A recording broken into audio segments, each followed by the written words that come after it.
Quarta-feira, como você já sabe, é dia de debate aqui no Revista da Cidade. E hoje nós vamos conversar sobre as torcidas organizadas. Olha só.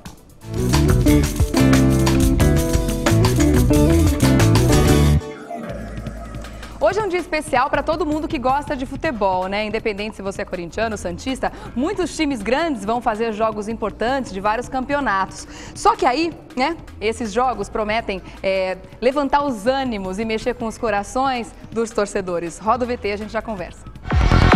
Grandes clubes paulistas entram em campo para uma noite que promete ser emocionante. Os jogadores comandam o espetáculo no gramado, mas é das arquibancadas que vem toda a energia e o incentivo que os times precisam para enfrentar os seus adversários. Sem as torcidas organizadas, a festa não estaria completa. Mas, infelizmente, nem sempre é assim. Em muitos momentos, as torcidas, que deveriam ser sinônimo apenas de alegria e paixão pelo esporte, são as responsáveis por cenas de violência e intolerância. Já estamos de volta para conversar sobre esse assunto que gera uma série de polêmicas, né? Quando a gente fala principalmente em torcidas organizadas. Muitas pessoas culpam, né? Dão toda a responsabilidade para a torcida organizada das brigas que acontecem muitas vezes dentro e fora dos estádios, né? E aí, muita gente diz que os estádios acabam não sendo os locais mais seguros para você assistir aos jogos, que é melhor ficar em casa. Para falar sobre isso, a gente vai receber aqui um time, né, posso dizer assim, de convidados, tá? Representantes de vários clubes, inclusive, e também o Coronel Marcos Cabral Marinho de Moura, que é responsável pelo Departamento de Segurança da Federação Paulista de Futebol. Seja bem-vindo. Obrigado. Também o Major Gasparim, que é subcomandante do 2º Batalhão de Choque da Polícia Militar de São Paulo. Bem-vindo também. André Azevedo, presidente da Dragões da Real, que é a torcida organizada do São Paulo. Olá, tudo bem? Temos também aqui no estúdio o Camilo Leles de Carvalho, que é presidente da Acadêmicos da Savoia, do Palmeiras. Olá, tudo bem? E também o Fernando Capês, que é procurador de Justiça, licenciado e também deputado estadual. Tudo bem? Seja bem-vindo também. Muito obrigado. Bom, tá aí um assunto, como eu falei, que gera uma polêmica muito grande, né? Já tem e-mails chegando aqui de pessoas querendo conversar sobre esse assunto também. Eu queria saber primeiro dos torcedores, né? Se as torcidas organizadas, elas representam realmente uma ameaça ao torcedor que não faz parte da torcida organizada. Ou se vocês consideram o estádio hoje um local seguro para que todos assistam aos jogos, inclusive levem suas famílias, as crianças, enfim. Bom dia. Bom dia.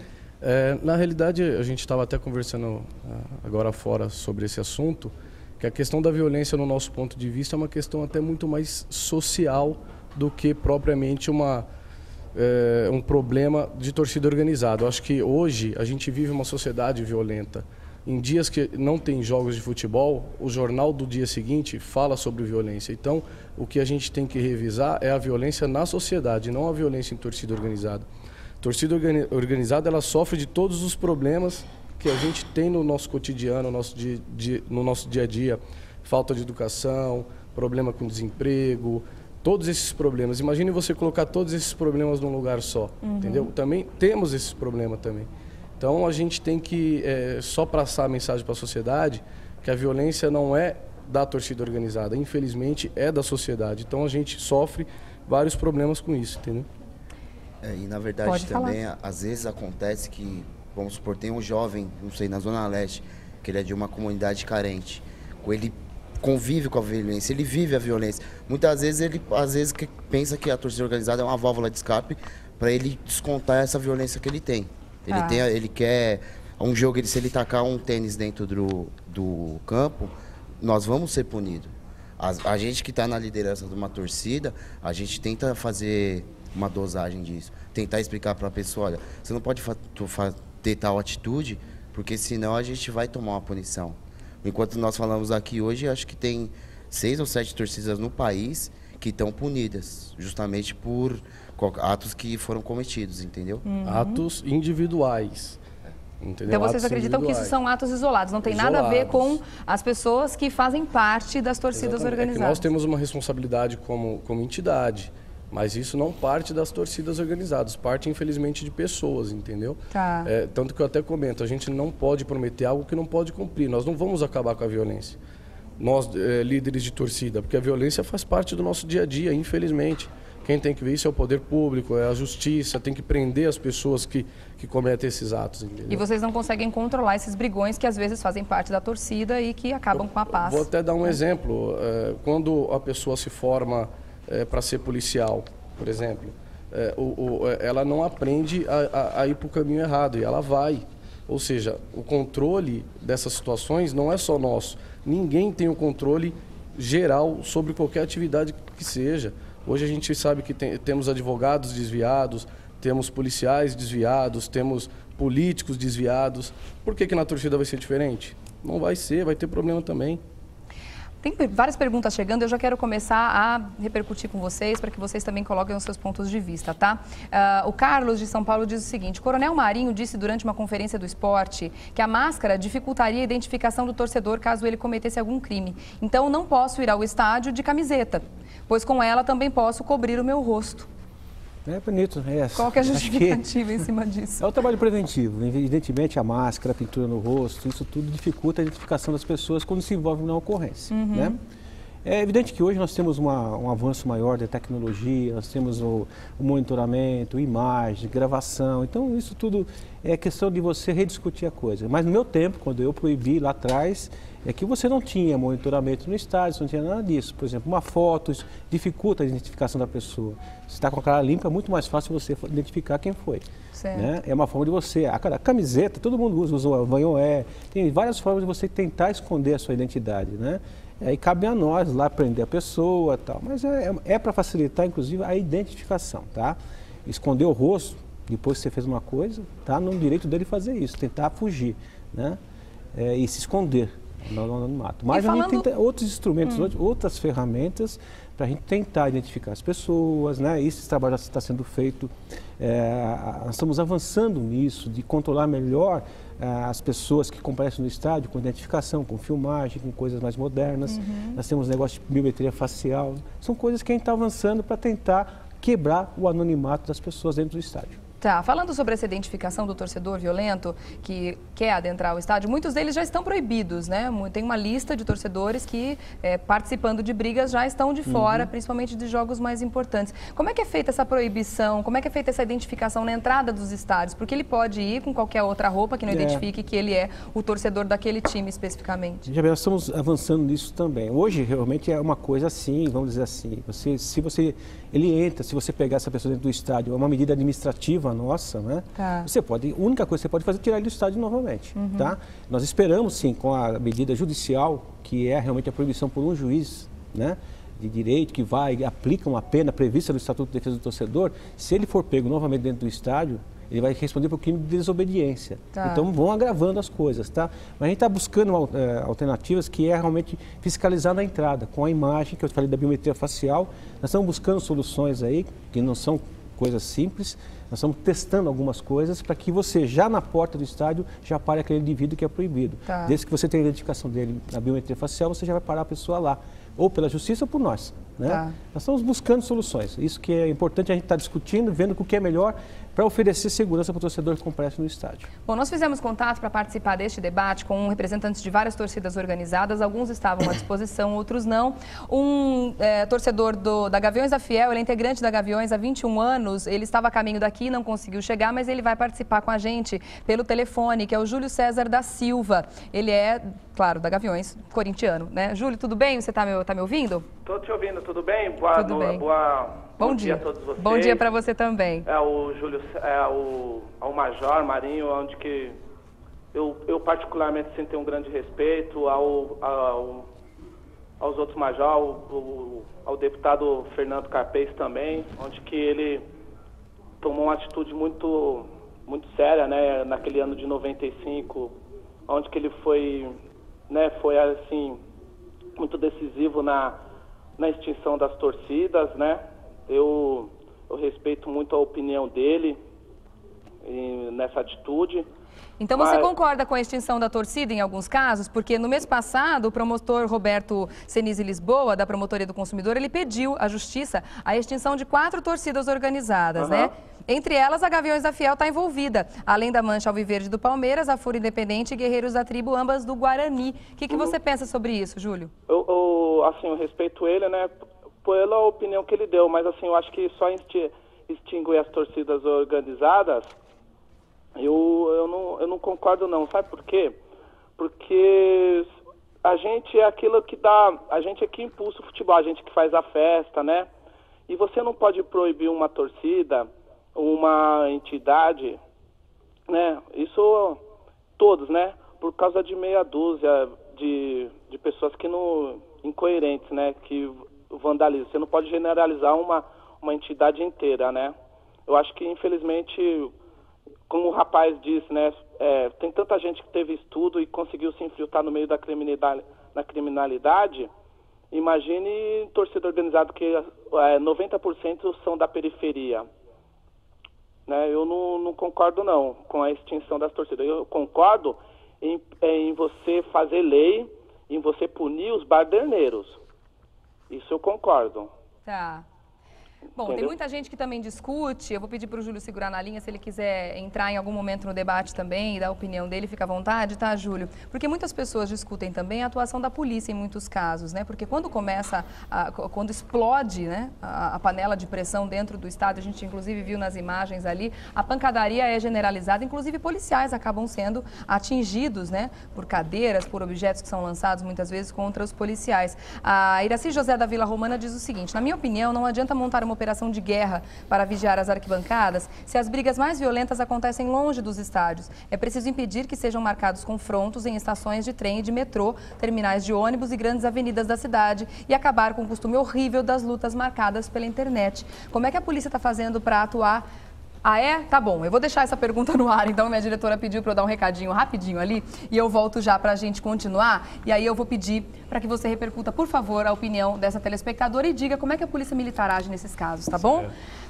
Voltando ao nosso debate sobre as torcidas organizadas, eu deixei uma pergunta no ar para o Major Gasparim. Gostaria que ele respondesse, né? Quem tá perguntando é a Iraci José da Vila Romana, né? Que ela está dizendo que não adianta montar uma mega operação para vigiar as arquibancadas se as brigas acontecem longe dos estádios. Como é que a Polícia Militar atua para não só tentar evitar que as brigas aconteçam de fato, mas no momento em que a panela de pressão explode, quais são as medidas que a Polícia Militar toma no momento? Então, se me permita, né, explicar, são dois momentos distintos. Né? Tá. Porque esse aparato dentro do estádio também. Porque assim, a concentração de pessoas é bem maior dentro do estádio. Certo. Se acontecer alguma coisa num estádio, as consequências serão muito graves. Então a polícia tem que se preocupar e muito no interior do estádio. Essa é a primeira coisa, porque a gente usa aquele aparato que ela disse. Uhum. Segundo lugar, a Polícia Militar acompanha pela internet, pelas redes sociais, a troca de informações das torcidas. Porém, existe um mito muito grande que se acha que é só lá que eles acertam. Que eles combinam. Não é só lá. Não é só lá. A Polícia Civil fez um trabalho muito interessante e tal, do último confronto e constatou que houve encontros e que foi marcado por outros meios. Uhum. E outra coisa, eles sabem que a Polícia Militar está acompanhando. Então, eles também usam as redes sociais para divulgar informações, para tentar desviar o local onde a Polícia Militar vai atuar. O que a Polícia Militar faz? Vou dar o exemplo do jogo de hoje. Alguns pelotões de choque, vai trabalhar todos os batalhões de choque, eles já ficam dispostos em áreas onde há a maior probabilidade de ter algum confronto. Então, a Polícia Militar não vai trabalhar só no estádio, vai trabalhar na capital inteira. Tá. Só que, assim, nós temos as áreas de maiores incidências, mas nada impede de que possa acontecer numa área que a probabilidade seja menor. Aí, toda a Polícia Militar, ela, no horário do jogo, ela desvia o seu efetivo para que fique ligado em tais ocorrências. Que é um pouco, assim, falar que a gente consegue atender a capital 100%, 24 horas por dia, fica um pouco difícil. Como diz aquele ditado, quando não quer, dois não brigam. Dura quando todo mundo quer brigar, né? Fica difícil evitar realmente, né? Sim, é só para dizer que, assim, a polícia, tanto a Polícia Civil, a Polícia Militar, os serviços de inteligência das polícias, elas acompanham, sim, nós acompanhamos, temos informações, só que são muitas informações. Tá. Bom, de acordo com o que a gente vai falando aqui, as pessoas em casa vão dando as suas opiniões e aí a gente vai, né, conversando a respeito. O Walter gostaria de dizer aqui para o Júlio, que acabou de conversar, inclusive o Júlio está na linha ainda, né, diretora? Júlio, ele diz o seguinte, o rapaz da Gaviões falou que são meia dúzia de torcedores que fazem bagunça, mas ao mesmo tempo, mais de 100 pessoas da torcida estavam tentando derrubar o portão do Pacaembu. Conclusão, não são meia dúzia, segundo a opinião dele. O que você tem a dizer sobre isso, Júlio? Alô? Oi? Oi? Quando eu falei essa meia dúzia, você não pode colocar 100 pessoas, 200 pessoas, como um todo de uma torcida, da torcida do Corinthians. São meia dúzia mesmo de bardeneiros e que todo mundo, eu mais do que ninguém, e todos nós gostaríamos que esse meio de bardeneiro fosse punido mesmo. Porque esses meia dúzia de bardeneiros suja a imagem da torcida, degrina a imagem da torcida, onde que 99% são pessoas de boa índole. Eu sou pai de família e quantos outros pais de família tem no meio da torcida? Eu queria falar só uma coisa pro Major. O Major, eu tive ontem conversando com o Pitiá, da Independente, eu tenho um bom relacionamento com o Jânio da Mancha Verde. E nós sempre declaramos, o Jânio principalmente, né, esse pessoal sempre declarou que sempre foi a favor da polícia, né, que sempre quis trabalhar mesmo junto com a polícia, não foi, Major? O que ele fala? O que nós estávamos falando uma certa vez? Falou assim, Major, não adianta você tirar uma camisa do torcedor e você não prendeu aquela meia dúzia de baderneiros que sai mesmo para o gazarra. O que você faz? Júlio, me permite só fazer um adendo na sua palavra? Pode fazer. A questão ali também das 100 pessoas, eu te garanto que não 100 pessoas de torcida organizada. Ou seja, o torcedor comum nunca paga a conta. Ou seja, ali também tem torcedor que não é organizado. Tá. Lógico. O que ele falou em relação à meia dúzia foi uma metáfora. Por quê? O que a gente sempre fala, gente ruim tem em todo lugar e torcida organizada tem também. Não somos contra as penalidades, tem que pegar sim, tem que punir, tem que prender. Só que nós não queremos que joguem as torcidas o quê? Na clandestinidade. A gente tem que pegar as pessoas, prender as pessoas e não a entidade, porque quem briga não é a camisa, é a pessoa. Tá. Faixa, bandeira, não pega ninguém. Só uma outra coisa, André, Júlio, só uma outra coisa, é que muita gente fala de torcida organizada também sem conhecer. Eu sei que eu estou na sua casa, eu não sei nem se eu poderia falar isso, um recadinho ao senhor Flávio Prado, para ele conhecer as torcidas antes de falar, que nem todo mundo é marginal e vagabundo. Se ele quiser, eu mostro que as pessoas têm estudo e têm inteligência suficiente e fazem o bem também. Para ele conhecer, aqui tá aberto para cada um para ele conhecer um pouquinho antes de falar, porque ele não fala com propriedade sobre o assunto. Inclusive, quem falou da meia dúzia foi o Walter, é uma pergunta do e-mail, então a gente tem que colocar realmente todas as opiniões, inclusive de quem não está aqui no estúdio para participar, que também tem o direito. Eu queria mandar um recadinho para ele, porque ele fala... Eu acho importante falar uma coisa. O Júlio é pai de família, tem pessoas que trabalham, tem pessoas que estudam, e nem todo mundo é vagabundo e marginal como ele generaliza. Eu acho assim, que nós estamos num processo, e aí o Dr. Capês pode até passar isso também com mais propriedade, um processo de avanço com relação ao controle das torcidas organizadas. E como eu disse, não é todo mundo que é bandido lá dentro. Mas acho que nós temos que desenvolver mecanismo para você controlar, que é um grupo que se reúne, quando você se reúne, sempre que a quebra do anonimato, existe uma série de coisas, né, que você tem que tomar cuidado. Mas nós estamos avançando muito em termos de legislação, um trabalho que foi feito hoje com o Estatuto de Defesa do Torcedor, que definiu que eles são uma entidade hoje que também tem que estar atento à prevenção da violência. Tá. Quer dizer, não é só o clube, a federação, a polícia, não. Eles também têm que dar sua contribuição na prevenção da violência, né? E o Dr. Capês trabalhou muito bem lá em 95, quando houve o envolvimento de outras autoridades nesse assunto, é que nós temos uma modificação. As coisas estão muito mais controladas do que lá atrás. Existem hoje menos riscos hoje de violência do que há 10 anos atrás. Então, já que você tocou nesse assunto, eu gostaria que o Fernando Capês, por favor, falasse o que será que está faltando hoje, porque esse problema realmente não é um problema atual, não é uma coisa que começou ontem, é um problema já antigo. Algumas medidas já foram tomadas, algumas funcionaram, outras não. O que está faltando ser feito, então, para que o estádio realmente volte a ser um ambiente seguro para a família do torcedor também? Bom, olha, nós três aqui, o Gasparian, o Marinho e eu, desde o início dos anos 90, vimos trabalhando nessa questão. No começo, era torcida organizada como um todo. Tá. E vamos usar uma expressão do futebol, apavorando a cidade e todo o ambiente do futebol. Tá. Acho que nessa época, os dois nem deveriam estar frequentando ainda a torcida organizada. Estou falando do início dos anos 90. Só que a coisa mudou muito, como o Marinho disse. Hoje o que nós temos que fazer é trabalhar para que haja um trabalho de inteligência, infiltração policial para monitoramento das redes sociais, como é feito, da informação falsa e se antecipar e efetuar prisões por formação de quadrilha ou bando daqueles que estão no meio das torcidas. É claro que a causa da violência é social, evidente, eu concordo com o André, mas no futebol, essa causa social deságua nestas torcidas organizadas. Você pode ver, todos os eventos de incidentes principais de violência têm a participação de torcida organizada. Tem gente boa? Tem. Mas os bons não conseguem controlar todos. E por isso você precisa ter um trabalho permanente e vigilante. Porque senão o que pode acontecer é o que houve no último Corinthians e Palmeiras e o que pode ocorrer novamente esse ano. E a gente faz votos de que realmente essa identificação seja uma coisa mais efetiva, né? Para que esses torcedores, que inclusive não sujam só o nome do time, mas sujam o nome das torcidas organizadas, para que essas pessoas fiquem longe dos estádios. E para que a torcida organizada cumpra o seu papel mesmo, que é para isso que ela serve. Eu acredito que aí vocês vão também concordar comigo no sentido de que a torcida está lá para colocar o time para frente, para empurrar o time, para ajudar todos a vencer o campeonato, que é essa que é a ideia inicial, né? Sim, eu só queria até dar um adendo nisso que o deputado estava falando. Até o Major está aqui, ele está para confirmar isso. Hoje, antes de qualquer jogo, há uma reunião no batalhão de choque com todas as torcidas dos dois times envolvidos. Nós encaminhamos um ofício onde tem toda a relação de material que a gente vai entrar. Também, se a gente vai precisar de escolta da polícia, a gente manda um ofício para a gente sair escoltado. Na verdade, eu acho que a torcida organizada, ela vai até mais segura para o estádio do que o torcedor comum. E se acontece alguma briga hoje em São Paulo, acho que coisa é 5% dentro do estádio. É basicamente fora, entendeu?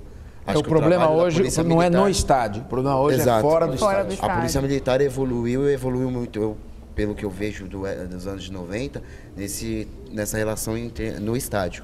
A prevenção é bem melhor hoje. Hoje a legislação é muito mais forte também. A legislação do Estatuto de Defesa do Torcedor determinou determinados tipos penais ligados ao futebol. Então, existe hoje previsão legal, a Justiça está se adaptando a isso, então, muito próximo a gente vai ter essa situação de punições muito mais efetiva, tá? De acompanhamento de quem foi punido, de quem foi proibido de entrar nos estádios. Nós estamos caminhando, nós estamos avançando. Autoridades, Federação, Confederação Brasileira, Ministério Público, Ministério do Esporte, Ministério da Justiça de Brasília, nós estamos hoje articulando no sentido de realmente prender as pessoas que praticam coisas ruins dentro do estádio e fora dele também. Nós estamos caminhando, nós estamos avançando bastante nesse assunto. Realmente é uma união de forças, né? Sim. De todas as entidades, inclusive das torcidas, né? Para que essa meia dúzia, como disse o Júlio, metaforicamente falando, para que esses poucos torcedores que não querem a paz dentro dos estádios realmente fiquem de fora e que todo mundo consiga assistir a um grande espetáculo, que é isso que a gente quer ver do futebol. Inclusive queremos ver hoje à noite, né? Hoje, quarta-feira, dia de grandes decisões. Deixa eu agradecer a todos. É uma pena ter que encerrar. O pessoal está desesperado aqui para encerrar esse debate. A gente poderia continuar aqui, porque muitas foram as opiniões que inclusive chegaram por e-mail, poderiam levantar também muito mais a polêmica, mas eu deixo o convite aberto para que vocês voltem a participar, conversar sobre esse assunto, porque ele não vai ser encerrado hoje, é claro, né? E aí a gente abre também, claro, sempre o espaço para que torcedores de outras torcidas também participem aqui desse bate-papo. Coronel Marcos Cabral Marinho de Moura, responsável pelo Departamento de Segurança da Federação Paulista de Futebol, muito obrigada. Obrigado.